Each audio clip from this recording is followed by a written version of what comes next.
అత్త, కోడల మధ్య గొడవలు చాలా ఎక్కువగా చూస్తూ ఉంటాం కదా! మరి. మరి అలాంటి గొడవలు సద్దుమణగాలి అంటే ఏం చేయాలి? ఓం శ్రీ మాత్రే నమః. కుటుంబం అనేది ఒక వృక్షం లాంటిది. ఆ కుటుంబంలో కొడుకులు, కోడళ్ళు, కూతుర్లు, అల్లుళ్ళు చాలామంది ఉంటారు. అయితే ఇప్పుడు ఎక్కువగా వచ్చేది సమస్యలు ఏమిటంటే, కొడుకు, కోడలు ఒక రకంగా ఉంటే, కోడలు, అత్త ఒక రకంగా ఉంటారు. వాళ్ళ విధానాలు ఎలా ఉంటాయంటే, ముఖ్యంగా కొడుకు మనవాడైనప్పుడు కోడలు మనది కాదు. కోడలు మనది అయినప్పుడు కొడుకు మనవడుగా ఉండడు. హ్మ్. అదేవిధంగా కూతురు మనదైనప్పుడు అల్లుడు మనవడు కాదు. అల్లుడు మనదైనప్పుడు కూతురు మనకు రకంగా ఉండరు. హ్మ్. ఇట్లా కొన్ని కుటుంబంలో సమస్యలు కొన్ని వస్తుంటాయి. ఈ కొడుకు కోడల విషయంలో అత్తా కోడల విషయాల్లో ఎలా ఉంటాయంటే, హ్మ్. కోడలు ముఖ్యంగా ఏందంటే మన అధిష్టానాన్ని మనం చేజిక్కించుకోవాలంటే ముందు భర్తను మనం అదుపులో తెచ్చుకోవాలి. అవును.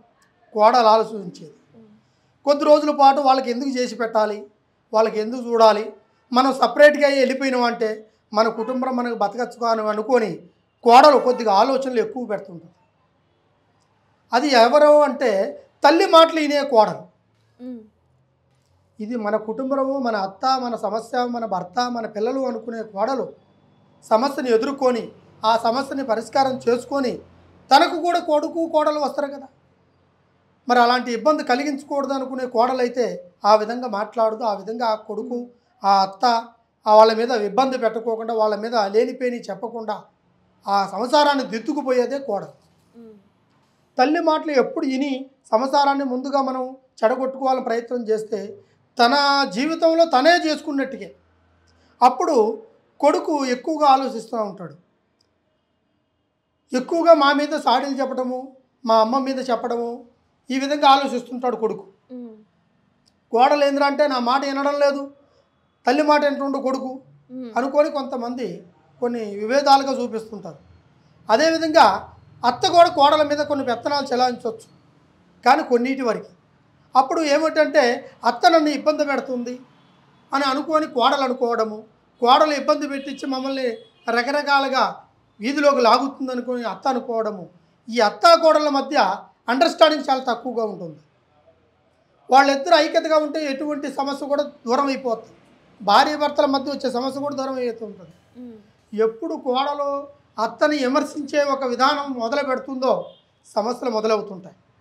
ఈ సమస్యలు మొదలైనప్పుడు వాళ్ళిద్దరికి భార్య భర్తలకు కూడా సంతోషం ఉండదు. హ్మ్. ఆ విధంగా ఉండకుండా పోవడానికి కారణము కోడల వాళ్ళ తల్లి.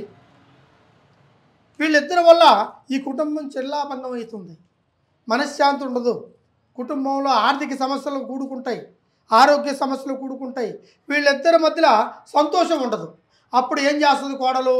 ఇక అత్తని మామను దూరం చేసేసి భర్తను దగ్గర పెట్టుకొని ఎటు కూడా ఐస్ చేసుకొని వాళ్ళకు సపరేట్గా బతకాలని కోరికలు ఎక్కువగా ఇప్పుడున్న జనరేషన్లో కలుగుతుంటాయి. హ్మ్. ఉమ్మడి కుటుంబంగా బతకాలని కొడుకు కోడలు అని అనుకునే ఆలోచనలు కూడా దూరం చేస్తుంటారు. అత్తగారైతే మన కుటుంబం బాగుండాలి, కొడుకులు కోడళ్ళు మనవళ్ళు మనవరాళ్ళు బాగుండాలని అత్తా మామ అనుకుంటుంటారు. కానీ వాళ్ళని ఐక్యతగా ఉండనేది కోడలు, సంతోషంగా ఉండనేది వాళ్ళని ఇబ్బంది కలిగించుతూ వాళ్ళకి మనశ్శాంతి లేకుండా వాళ్ళని ఇబ్బంది పెడుతూ చేస్తుంటుంది కోడలు. మరి ఆ సమస్యకి పరిష్కారం ఏంటి? అదేవిధంగా అత్త కూడా కోడల్ని ఇబ్బంది పెట్టి ఇచ్చే లెక్క ఉంటుంది.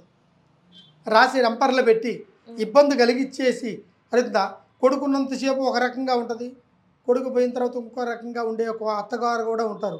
హ్మ్. కానీ కోడలు మాత్రానికి ఎక్కువగా దృష్టి పెడుతుంది కుటుంబం మీద.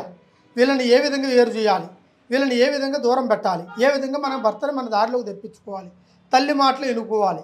అలా ఎన్నుకున్న సంసారాలన్నీ 3 దారులు అయిపోతాయి. ఎప్పుడు మన భర్త, మన ఇల్లు, మన సంసారం, అత్తగారి ఇంటికి ఎప్పుడు వస్తామో ఆ స్త్రీ కుటుంబ బరువు బాధ్యతలు ఎప్పుడు మోస్తుందో ఆ స్త్రీ పుణ్యస్త్రీగా నిలబడుతుంది. కుటుంబంలో 10 రూపాయలు సంపాదించుకొని ఆ కుటుంబాన్ని కాపాడుకోగలుగుతుంది. ఆ పిల్లలను కూడా సాధించుకొని వాళ్ళ భవిష్యత్తుకు దారి చూపించగలుగుతుంది.